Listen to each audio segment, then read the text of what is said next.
Hello everyone. So today is time for electric field due to electric dipole.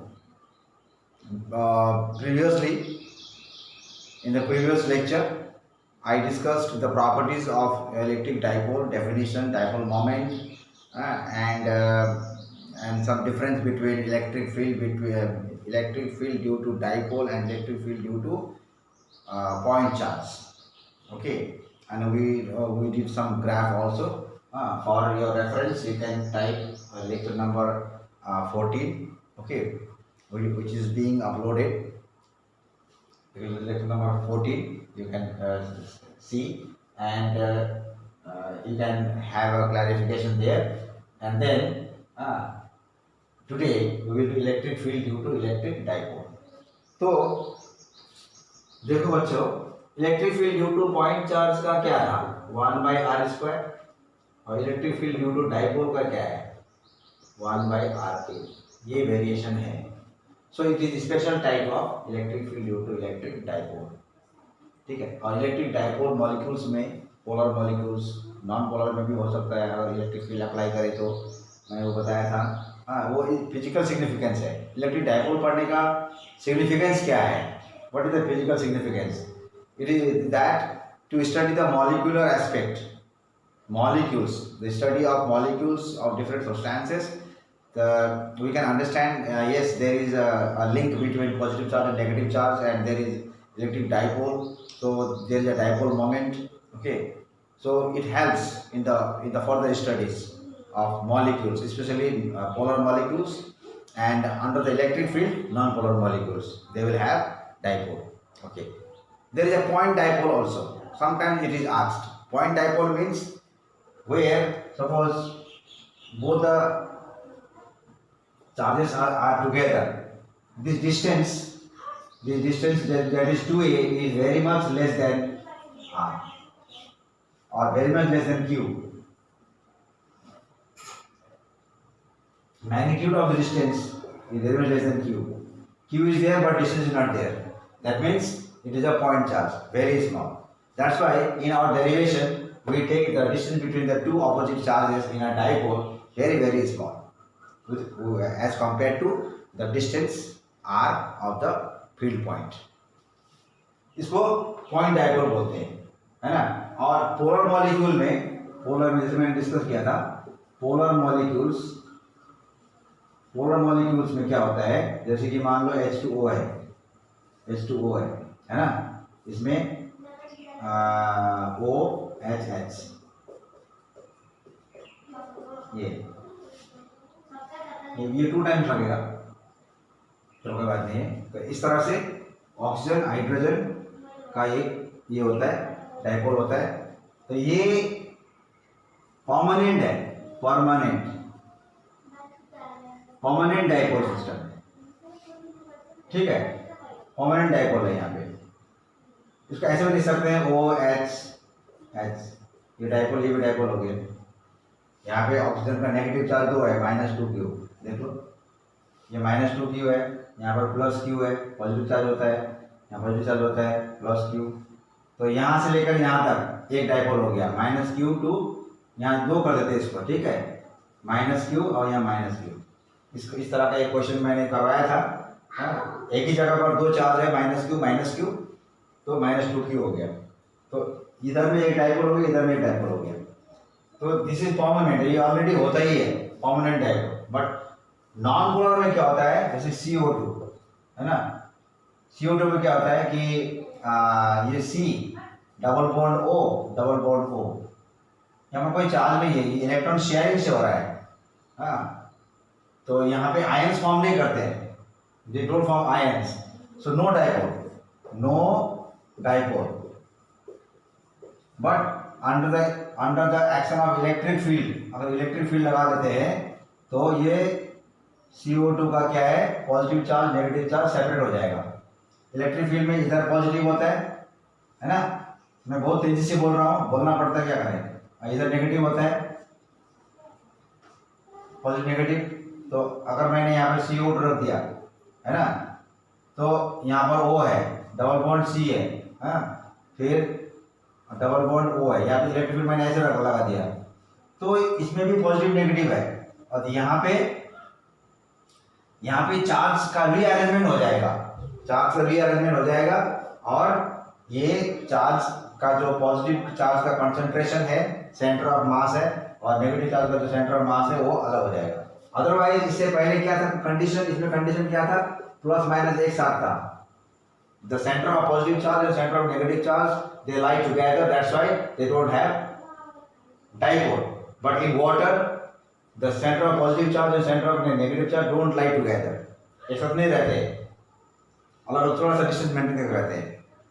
So they have a permanent dipole, they have no dipole, but under the action of electric field they also become this polar, non-polar compounds also generate electric dipole. Clear? ये है सिर्फ discussion करने वाली चीज, physical importance. इसको लेकर के फिर कोई दूसरा चैप्टर होगा पढ़ने के लिए, लेकिन हमको पढ़ना क्या है अभी, हमको पढ़ना है electric field due to electric dipole. बार बार टॉपिक को पढ़ के याद रखना, electric field due to electric dipole, electric field due to electric dipole. In our syllabus NCERT book, according to NCERT book, there are two derivations of electric field due to dipole. Clear? Okay. So first case number 1, क्या लिखेंगे, electric field intensity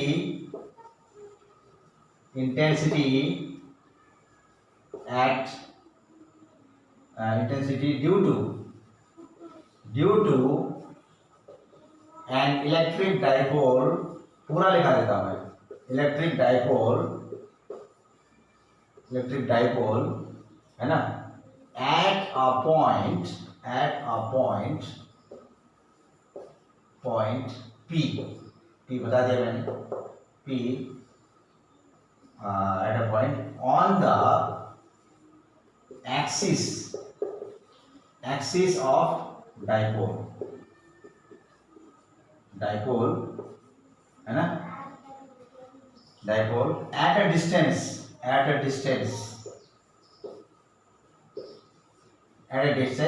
r from the center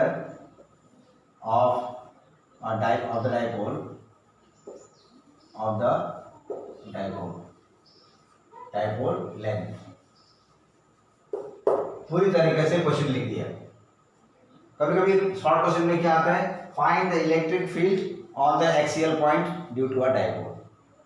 shortcut में find the electric field due to a dipole on its axial point, सीधा बोल दे axial point मतलब a point on the axis of the dipole. अब axis क्या है बच्चों, axis क्या है, मान लो ये डाइपोल है, यहाँ पे चार्ज है, यहाँ पे चार्ज है, तो इसको अगर हम इधर एक्सटेंड कर दें इस लाइन को, ये यहाँ से इसका एक्सिस गुजरेगा ऐसे, एक्सिस, हाँ, ताकि उस एक्सिस में ऐसे करके हम रोटेट कर सकें। ठीक है, अगर इसको हम एक्स एक्सिस मान लें, इसको वाई एक्सिस मान लें, देखो वाई एक्सिस, तो यहाँ पर भी इसका एक्सिस हो सकता है, लेकिन अगर ये माइनस क्यू यहाँ पे है, यहाँ पर और एक प्लस क्यू है, तो ये वाला डाइपोल का एक्सिस हो जाएगा वाई एक्सिस। लेकिन अगर ये वाला, समझ में आ रहा है, ये वाला डाइपोल का एक्सिस हो जाएगा एक्स एक्सिस। तो हम किसी भी एक एक्सिस को लेके करेंगे, किसी भी एक एक्सिस को ले लेंगे, उस एक्सिस में डाइपोल को रख देंगे, और एक्सिस में कहीं पर भी एक पॉइंट में उसका इलेक्ट्रिक फील्ड निकालेंगे। तो conventionally according to NCERT, electric field is found out beyond the two charges, यहाँ या तो यहाँ। वैसे तो हम बीच में निकाल सकते हैं, दोनों के बीच में भी इलेक्ट्रिक फील्ड निकाल सकते हैं, लेकिन वो डेरिवेशन में नहीं है, यहाँ पे होगा या तो यहाँ पे होगा।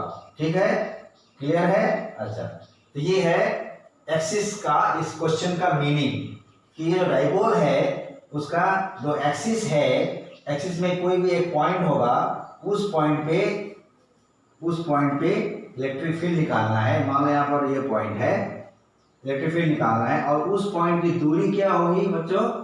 दूरी होगी r। कहाँ से? O से, सेंटर ऑफ डाइपोल से r की दूरी पर एक पॉइंट P है, वहां पे एक इलेक्ट्रिक फील्ड निकालना है इस डाइपोल की वजह से। मैंने इससे पहले डिस्कस किया था कि इलेक्ट्रिक डाइपोल का नेट चार्ज 0 होता है, -q + q 0 होता है। तो फील्ड कहाँ से आ गया?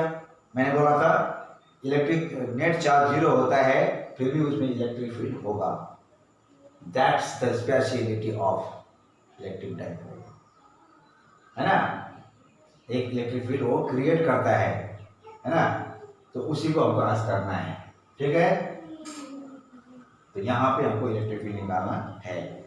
ये मैंने सिर्फ समझाया, अब मैं करूँगा इधर। तो अब इसको मिटा देता हूँ। क्वेश्चन लिख लिया होगा, सुन भी लिया होगा, कोई बात नहीं है। अच्छा, now for this derivation, it is a derivation, okay, this is a derivation. Derivation हम बाद में पता चल जाएगा। इसके लिए diagram is very very important.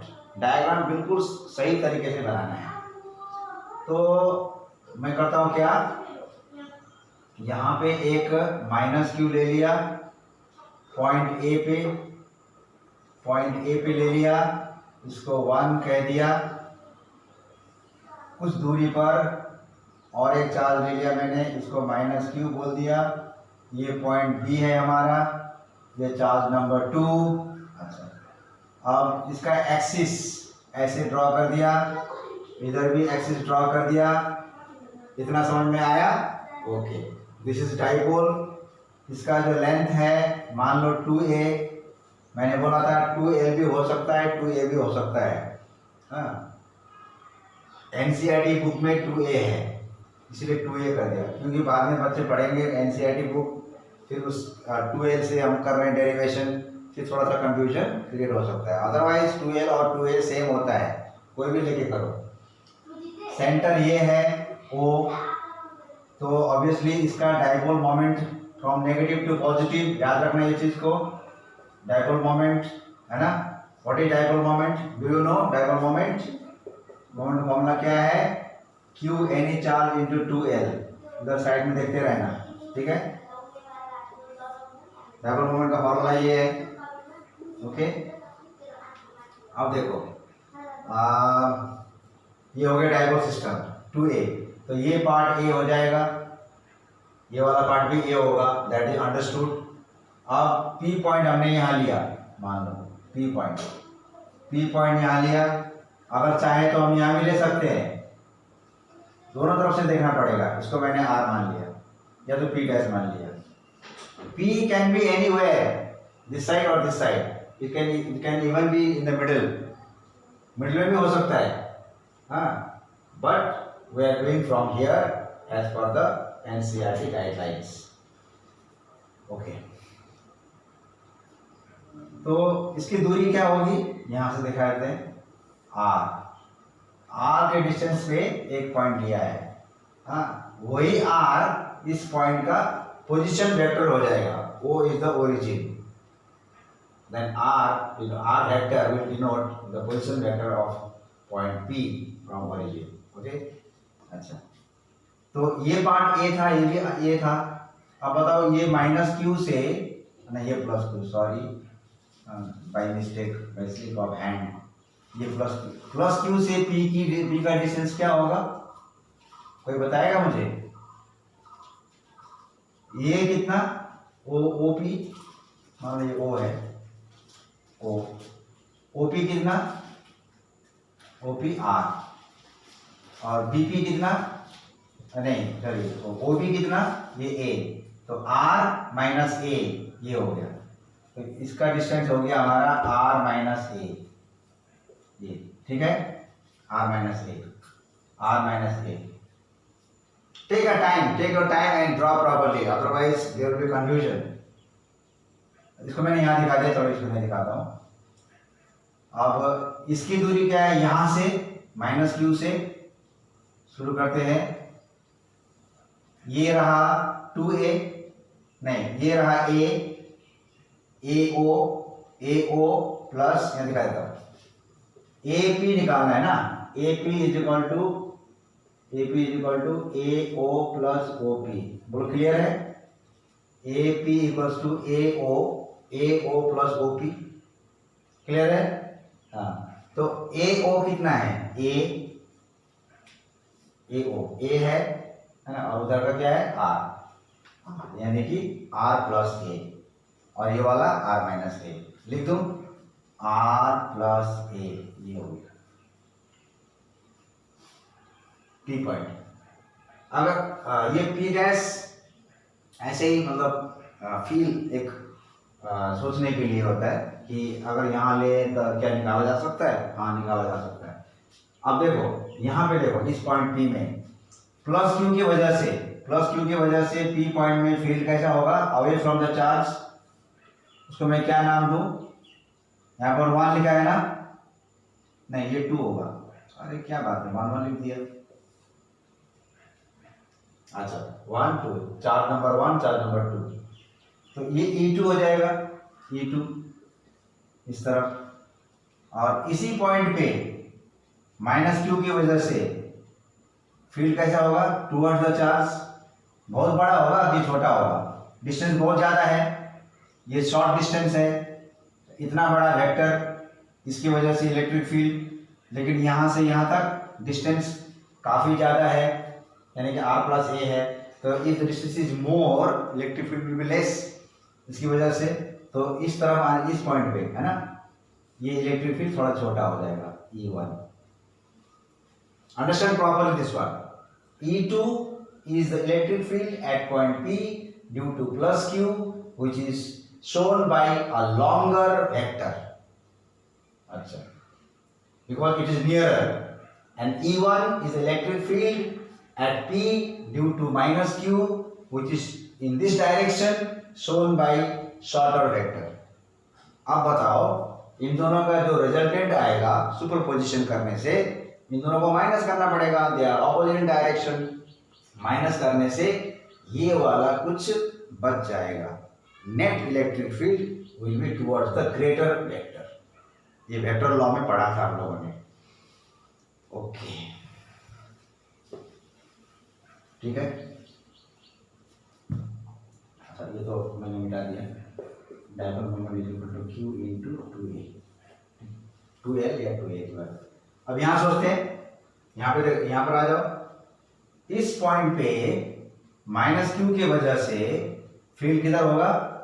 Towards the negative charge. ये काफी नजदीक है, तो लंबा सा E1। इस पॉइंट पे इस चार्ज की वजह से फील्ड किधर होगा? Away from the charge. ये काफी दूर है, तो छोटा सा हो जाएगा, ये छोटा सा। ये E2, इसको मैंने E2 दे दिया, E2। ये E1। This is greater vector, this is smaller vector, they are in opposite direction. So when you find the resultant, its net direction will be this. ये हमें वेक्टर से समझना बहुत ही जरूरी हो जाता है। ऐसा केस बहुत आएगा, फोर्स आएगा, उसके बाद में मैग्नेटिक फील्ड आएगा, है ना। तो resultant vector will be in this direction. यहाँ पे रिजल्टेंट किधर हुआ? रिजल्टेंट उधर, यहाँ पे रिजल्टेंट भी उधर ही। तो पॉइंट यहाँ रखो या यहाँ रखो, अल्टीमेटली नेट इलेक्ट्रिक फील्ड का डायरेक्शन उधर ही होने वाला है, ठीक है, in the direction of dipole moment.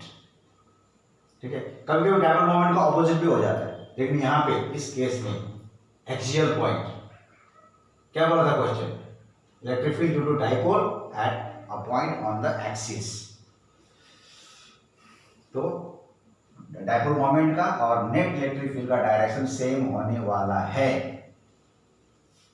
जितना इसको डिस्क्राइब करना था ऐसे ही मुंह जवानी वो हम लोगों ने कर लिया और समझ लिया।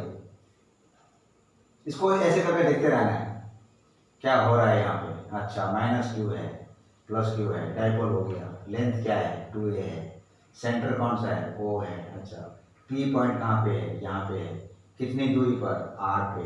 अच्छा ठीक है, तो what is the distance between p and minus q? This is a, this is r plus a। Okay, what is the field at p due to plus q? It is this way, longer vector. Okay, what is the field at p due to minus q? This way, in that direction, towards the negative charge, shown by smaller, shorter vector e1, है ना, e1। Okay, if the same thing is thought here, then one electric field due to minus q will be this e1, which is longer, and another electric field due to plus q will be this 2 e2, which is shown by smaller vector. In any case, net electric field will be in this direction, in the direction of dipole moment. इतना समझने के बाद अब लिखना शुरू करना है। अगर इतना नहीं समझा तो फिर लिखने से कोई मतलब नहीं होगा। तो क्या करेंगे, यहाँ लिखेंगे, ये डेरिवेशन है, ठीक है। Let P be a point on the axis of a dipole at a distance of r from the center of the dipole of length 2a and charges क्या है, minus q and plus q। p point हमने axial point में ले लिया, r की दूरी पर। जो दिख रहा है वही लिखा हुआ है, जो दिख रहा है वही लिख रहा है। अच्छा, ये लिया। अच्छा, अब हमें क्या करना है, E2 निकालना है, E1 निकालना है। यहाँ तो नहीं निकालना, छोड़ देते हैं, ये तो ऑप्शन है, खाली इसको करेंगे, सिर्फ P में करेंगे, है ना। So electric field at P due to किसका, पहले कौन सा कर दे, E1 कर देते। It is convention that we usually write E1 first and E2 second. Due to, तो E1 किसके वजह से है, minus q। Due to minus q is क्या है, is E1 vector magnitude equals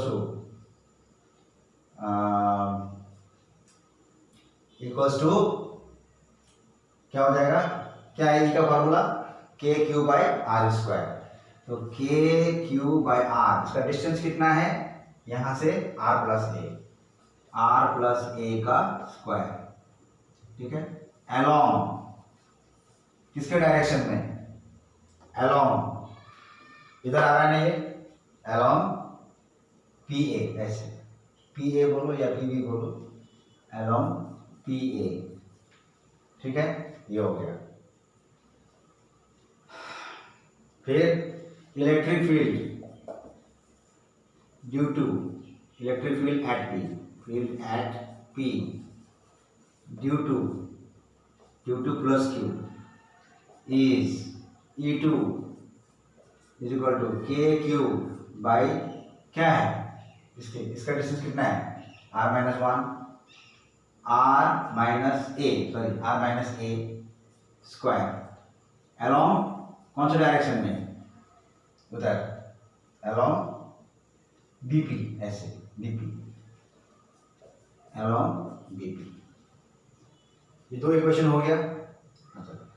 अगर हम मैग्नीट्यूड ले, है ना, अच्छा इसको मैग्नीट्यूड नहीं लेते हैं, वेक्टर डायग्राम वेक्टर फॉर्म में है। अगर इसका मैग्नीट्यूड लेते हैं तो क्या हो जाएगा,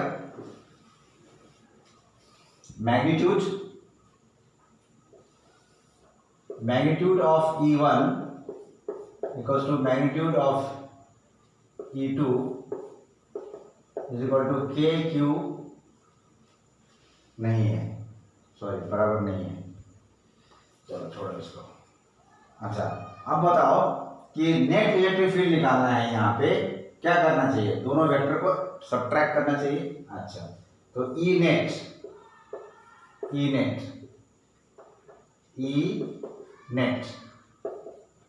क्या हो जाएगा, which minus which, E2 minus E1 greater 1 minus smaller 1, E2 minus E1। Actually हम इसको सम कर रहे हैं, वेक्टर सम, लेकिन E2 के रेस्पेक्ट में E1 का डायरेक्शन नेगेटिव है, उल्टा डायरेक्शन में है, तो प्लस ब्रैकेट में माइनस करने से माइनस हो गया, E2 माइनस E1, इसको वैल्यू पुट कर दो। E2 कितना है, k q by r minus a whole square minus k q by r plus a whole square equals to k q common bracket में, यहाँ पे अगर एलसीएम लेते हैं तो r square minus a square का होल स्क्वायर आ जाएगा। थोड़ा मैथमेटिक्स में ध्यान दे देना,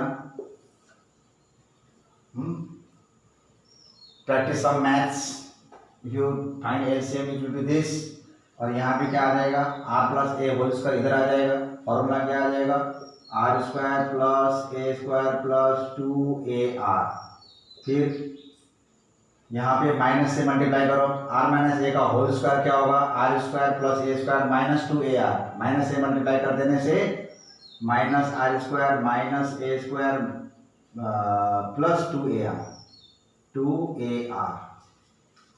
थोड़ा गड़बड़ हो गया, थोड़ा इधर लिखना पड़ेगा, ई नेट के क्यू ए ऐसे करके r square minus a square square r square plus a square है ना, प्लस 2AR, फिर minus r square minus a square और ये प्लस 2AR, ये हो गया 2AR। अब अगर दिख नहीं रहा है तो मैंने जो बोला उसको बार बार फॉलो करके कर सकते हो, या तो अपना लगाओ मैथमेटिक्स, आर स्क्वायर कट गया, ए स्क्वायर कट गया, क्या बचा, k q into 4AR divided by r square minus a square का होल स्क्वायर, हो गया ई नेट। अच्छा, ई नेट, इसको थोड़ा अरेंज करते हैं। Q का फॉर्मूला क्या है, 1/4 pi epsilon not in air, अगर एयर में है तो, ये डायपोल एयर में है, एयर, ठीक है, इनटू 4AR है, 4AR को हम क्या करें, एक तो 2A कर देंगे, है ना, तो 2A कर देंगे, तो 2 टाइम्स इंटू ये क्यूब कर देंगे इंटू 2A कर देंगे, 4A हो गया, 4A और ये क्यू आ गया, और यहाँ पे और एक R आ रहा है, ठीक है, by r square minus a square whole square.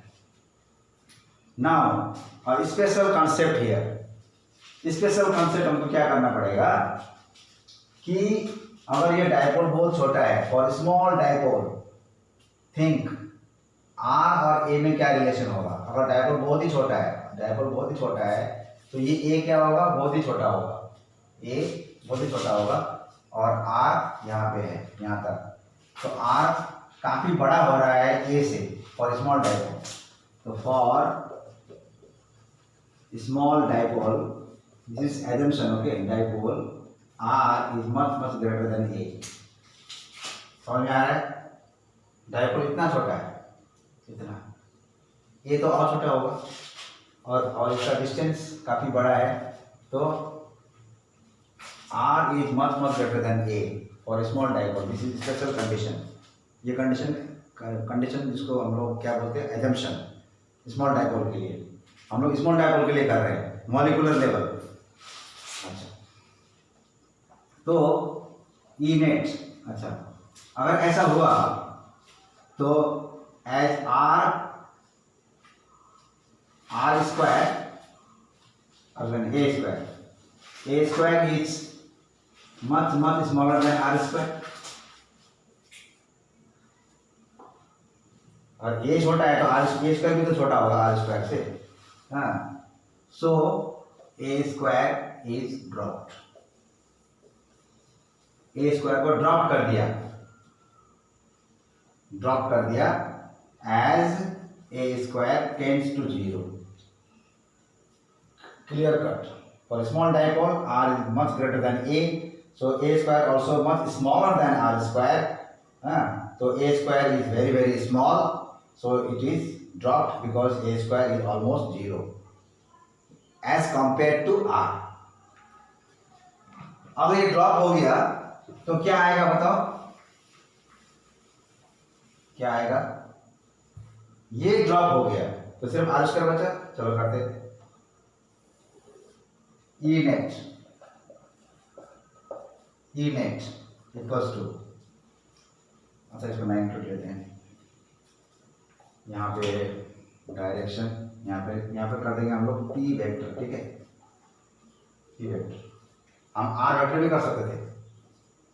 ठीक है, r वेक्टर, क्योंकि ये जो r है डिस्टेंस, उसका वेक्टर भी उधर ही होगा, कोई पोजीशन वेक्टर है ना. और पोजीशन वेक्टर का जो मैग्नीट्यूड है वो r हो जाएगा. We can write r vector also. We can write p vector also because it is going to be in the same direction of p. E net equals to बताओ 1 by 4 pi epsilon naught into ये क्या हो रहा है q into 2a dipole moment 2p और ये r divided by ये क्या हो रहा है dropped r square whole square r4 यहाँ लिख देंगे p equals to q into 2a है ना, ये ब्रैकेट में सिंस है ना. ये आ गया 2p r. अच्छा अब r से r4 कटा r3, तो हमारा क्या आ गया, अब यहाँ पे p वेक्टर का कैप e नेट, तो 2p upon 4 pi epsilon naught r cube p vector p cap, and that means it is in the direction of dipole moment. Dipole moment direction is from -q to +q. तो पता चल गया कि इसका net direction क्या है. This is the vector form of net electric field. अब करेंगे मैग्नीट्यूड ई नेट. जब मैंने लिखते हैं यहाँ पर कोई एरो वगैरह देने की जरूरत नहीं है. तो 2p upon 4 pi epsilon not r cube, जो हमें कहाँ चाहिए, न्यूमेरिकल में. इससे न्यूमेरिकल होता है, उसका मैग्नीट्यूड निकलता है, उसके बाद में फिर हम उसका डायरेक्शन क्या होगा वो बता देंगे from time to time. So net electric field due to a dipole at a point on the axis of the dipole is 2p by 4 pi epsilon naught r cube, where p is the dipole moment which is fixed. It is not variable, it is fixed, it is constant, and 4 pi epsilon naught are also constant. Okay, so E net depends on r only, particularly in this case. यहाँ पे दोनों parallel आ रहा था, यहाँ पर angle का कोई मतलब नहीं था. मैंने पहले बोला था कि एंगल में भी डिपेंड करता है. किसका एंगल में? Angle between dipole moment and position vector of point p. R और पी के बीच में जो एंगल आ रहा है उसमें भी डिपेंड करता है ये इलेक्ट्रिक फील्ड. ठीक है, लेकिन यहाँ पे एंगल 0 है तो वहां पर दिखाई नहीं पड़ रहा है. याद है, बाद में जो दूसरा केस करेंगे इक्वेटोरियल प्लेन में, उस टाइम देखना थीटा में डिपेंड करेगा. So this is the magnitude. So this is called derivation of electric field at a point on the axis of a dipole. अब यहाँ पर क्या निकला, E proportional to 1 by r cube आया कि नहीं आया? This I discussed in the previous lecture, that electric field due to a dipole falls off as 1 by r cube. ये बहुत तेजी से कम हो जाता है r के साथ साथ, जबकि electric field due to point charge का क्या था, 1 by r square. इस चीज को मैं बार बार डिस्कस कर रहा हूँ क्योंकि based on this facts okay, questions will come, ये एकदम ये रीजनिंग क्वेश्चन है ना, ग्राफिकल क्वेश्चंस, ये इसकी वजह से इलेक्ट्रिक फील्ड बहुत तेजी से कम हो जाता है, और अगर आर का वैल्यू बहुत ज़्यादा हो गया तो इलेक्ट्रिक फील्ड जीरो भी हो सकता है in case of dipole. So this is the derivation complete. So let it be this one, electric field due to electric dipole. एक बड़ा सा डेरिवेशन था, ये एक बहुत इंपॉर्टेंट डेरिवेशन है, बोर्ड एग्जाम में आते रहता है, इसको अच्छी तरह से प्रैक्टिस करना है ना, प्रैक्टिस करना है और याद रखना है। तो और एक डेरिवेशन है इसका, electric field due to dipole, that is on a equatorial plane, that is at a point on the perpendicular bisector of the length of the dipole. Okay, that will come in the next lecture. So this was for today. So till then, study properly and be happy. Bye.